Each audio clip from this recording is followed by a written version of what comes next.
The happening is just a random coincidence. How you experience the happening is your own decision, your own doing. In other words, your karma.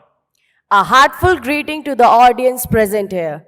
Today, I, Khushi Jain, And I, Rushil Dani, will be the host of the session. the speaker invited today needs no introduction to us. He is an Vedanta ex-gate, a national best-selling author, alumni IIT Delhi, IIM Ahmedabad, and an ex-civil servant, Acharya Prashant. Give him a huge round of applause. We would like to present you a hearty welcome on behalf of the whole management and the student community. We would like to invite Dr. Priya J. to introduce the speaker and set the flow for the event. A pleasant and a warm good afternoon to all gathered here. I take immense pleasure in welcoming you all to the most momentous and unparalleled occasion of this live student interaction with Acharya Prashant. I am extremely honored and exalted to welcome our chief guest and speaker of the day, Acharya Prashant, and introduce you to him. Acharya Prashant is an acclaimed authority on Vedanta, an author of over 100 books, including bestsellers Karma and Ananta, and a powerful voice of socio-spiritual awakening in the world today. After graduating from IIT Delhi, Acharya Prashant went on to qualify both UPSC and CAT in the same year.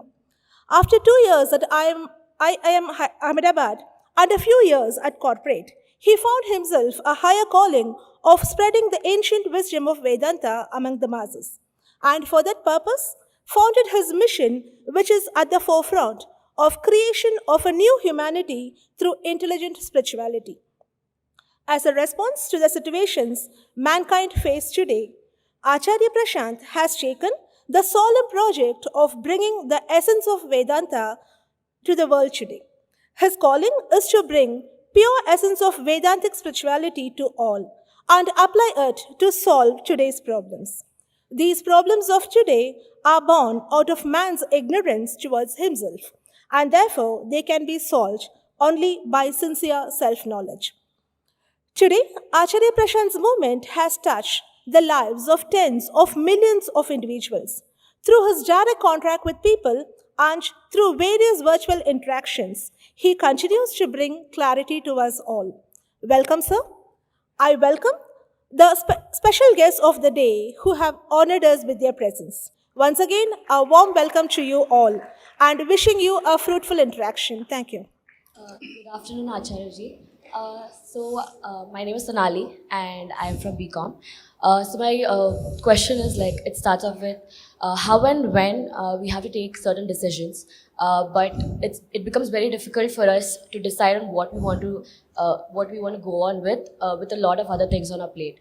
So there's this inner voice that tells us to go for what we are passionate about, but on the same side, our brain tells us that think logical, think practical. So in this situation, what are we supposed to do? Who are we supposed to listen to? Is it the intuition that is within us, or the brain that is trying to convey something to us?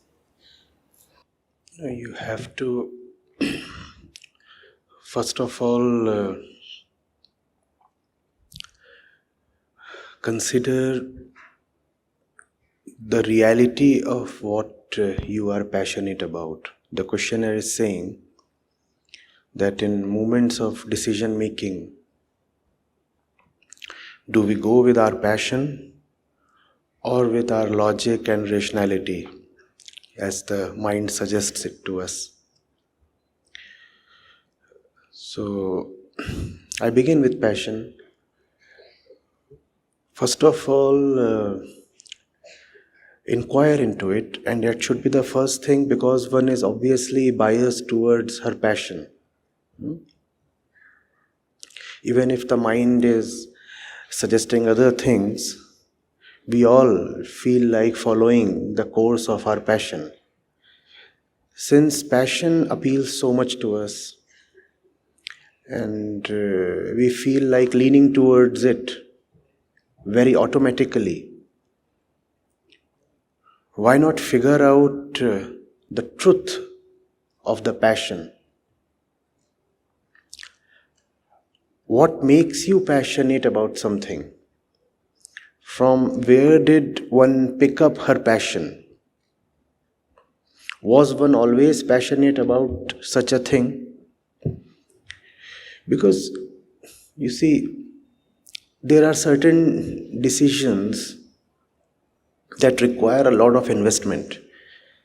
Sometimes when you decide to follow the direction of your passion, it may consume a lot of your time, your energy, and also the decision might be not easily reversible. So before you commit yourself to any such thing, especially the thing you feel strongly passionate about, it is important to inquire a little.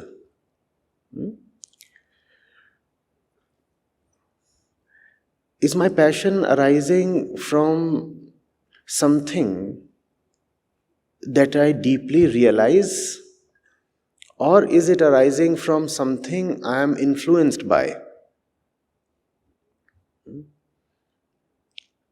Because once something takes the name of your passion,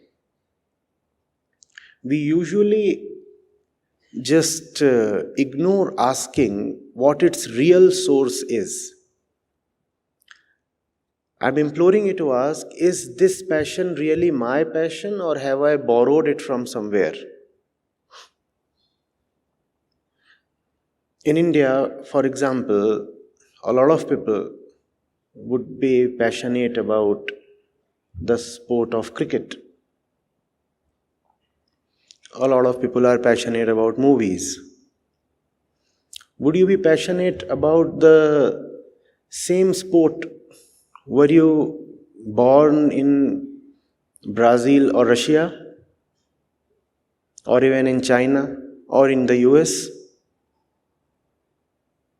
So is this passion then really yours? Till your class 12th, you lived at a certain place and there was a certain environment. And then let's say you come over to Bengaluru.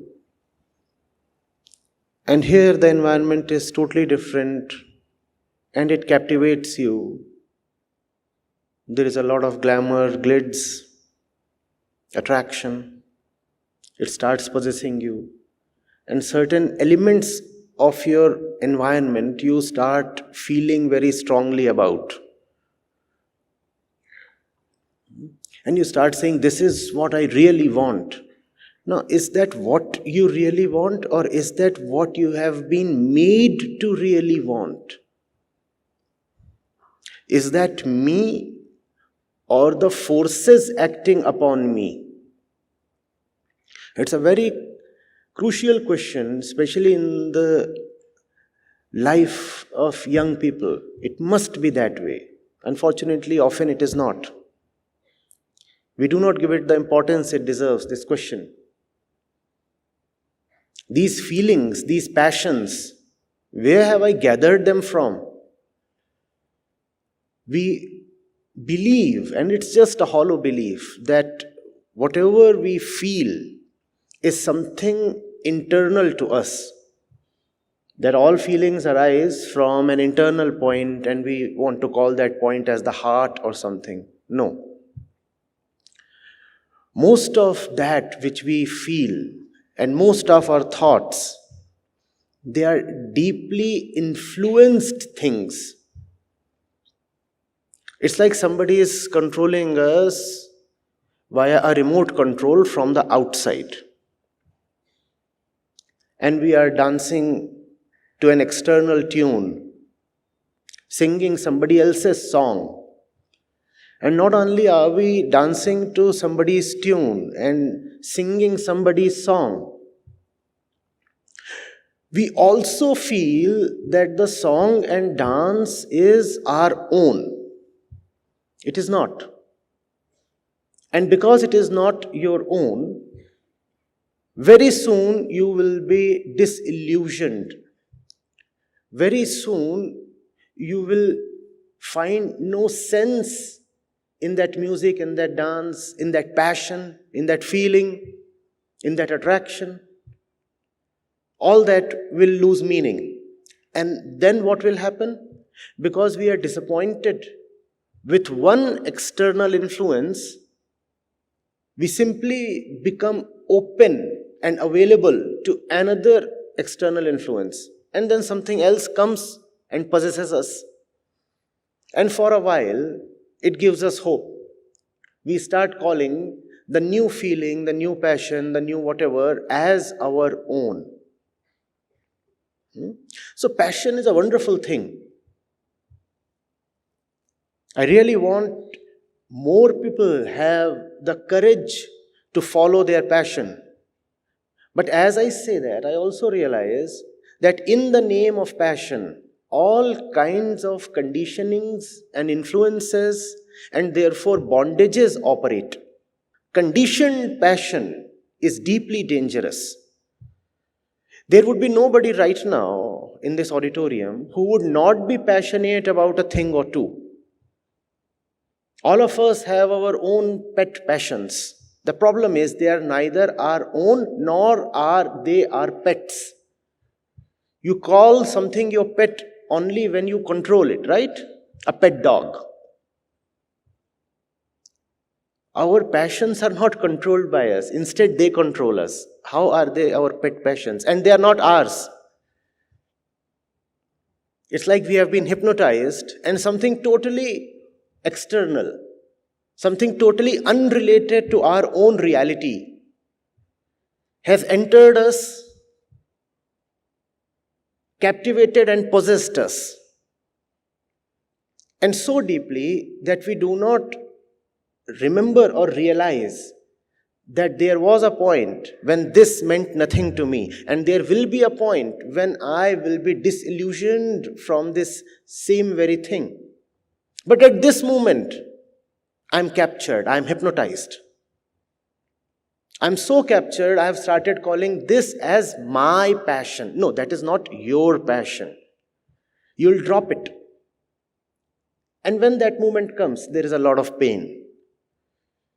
Not only is there a lot of pain, already a lot of wastage has happened. And that wastage cannot be recovered then. Therefore, the advice is two-pronged. Yes, go the way of your passion. Logic must be used to determine how to succeed in your passion. Logic does not come first. Obviously, passion comes first. The use of intellect is to find the way to the destination you are passionate about. The destination has to be determined by passion. Logic has to be used to find the route to that destination. True. Fully agree. But there is a great danger when we say this, and I'm repeating this, because that which you call as your passion is mostly a false passion. We keep falling in love. We keep slipping this way, that way. And then when we stumble, fall, get hurt, we get up and say, oh, I don't know what happened to me. Was I drunk or something? It's a nice realization. It's just that we don't stay with it. We realize that the last affair was a bad one, and then we walk into another one of the same kind. That's the truth of our passions. Ephemeral, shallow, influenced, hurtful, wasteful. So do follow your passion. Logic must ideally be subservient to passion. True. But check your passion 10 times before you commit yourself to it. Which basically means you need to understand your own mind quite clearly. What do I fall prey to? What do I suddenly start feeling attracted to? Do I have an inner algorithm that the world can crack and therefore enslave me? A lot of us operate in internal patterns. And those internal patterns are not new. They are very predictable. And when they are predictable, the world can use those patterns to take control of you. How do you think the various advertisers operate? How do you think the entire game of media works? They know how to influence you. They very well know that we have an internal algorithm, and it's a very simple one. It can be hacked. And they hack it every day. And they make us feel very strongly attracted to things that are inherently useless for us. But we feel attracted. We feel attracted, and then we commit our money, our time, sometimes our entire life to something that has no value actually. Right? So it is not just persons that deceive us. There are entire systems, huge institutions that are working just to split you open, then enter your mind and then control you from there. Which is all very unfortunate, right? And remember, the ones who want to control are especially looking out for young people to control. Because these are the ones that have A, energy, B, a lot of exuberance, C, a life to live. Therefore, these would be the most useful slaves. They have another 60 years to live. If I can capture them, I have guaranteed myself 60 years of nice service. Additionally, he is going to earn now. And he is very vulnerable as well, because this is a period of hormonal activity. Right? So, passion should have been a beautiful word.